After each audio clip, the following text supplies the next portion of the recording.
ভগবান শ্রীরাম, তোরা তো বলছিস তোদের খিদে পেয়েছে, এক কাজ কর, এখান থেকে কিছুটা দূরে ব্রহ্মবীর ব্রাহ্মণেরা যজ্ঞ করছেন স্বর্গপ্রাপ্তির আশায়।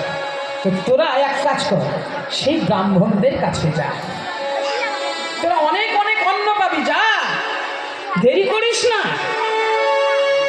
এই যে শোন শোন, সেখানে গিয়ে তত্র গত্তদরং, ভাগবতে আবার বলা হলো তত্র গত্তদরং গোপা গোপা যাচ তস্মৎ বিসর্জিতা কীর্তয়ন্ত ভাগবত আর্যস্য মম চাবিধান।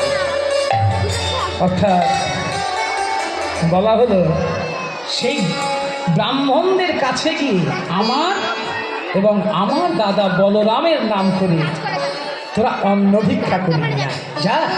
তত্রও গত্তদরং গোপা যাচ তস্মৎ বিসর্জিতা কীর্তয়ন্ত ভাগবত আর্যস্য মম চাবিধান। দেরি করিস না।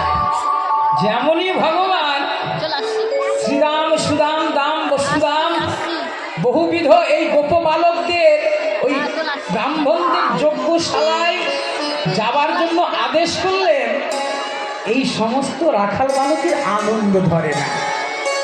দেখুন, ভিক্ষা করতে যাবেন আজকে শ্রীরাম সুদাম দাম বসুদাম, আনন্দ ভীষণ, তাদের আনন্দ। আচ্ছা, মানুষ কি ভিক্ষা করতে আনন্দ পায়, সুখ পায়? পায়। করতে যাবেন একবার, হ্যাঁ, কত রকম গালি গালাজ তাই না, হ্যাঁ, বলছে ভালো লাগে। ভিক্ষা করতে যাবেন, কত মানুষে কত কটু কথা বলবে, নোংরা কথা বলবে, গালি গালাজ করবে, কেউ হয়তো থুথু দেবে, ঝাঁটা মারবে, অনেক অনেক নজির আছে। তবে শুনুন, শ্রীরাম সুদাম দাম বসুদাম যখন চলেছেন ভিক্ষা করতে, ভীষণ তাদের আনন্দ, ভীষণ আনন্দ।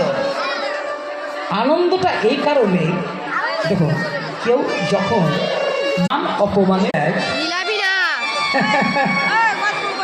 ভগবানের উদ্দেশ্যে ভিক্ষে করার মধ্যে থাকে শুধুই আনন্দ।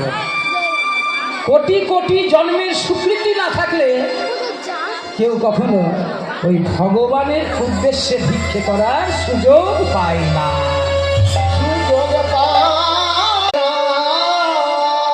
এই যে কীর্তন কমিটি মানুষের দ্বারে গিয়েছেন, ভিক্ষা করেছেন, আজকেও ভিক্ষা করলেন একটু আগে।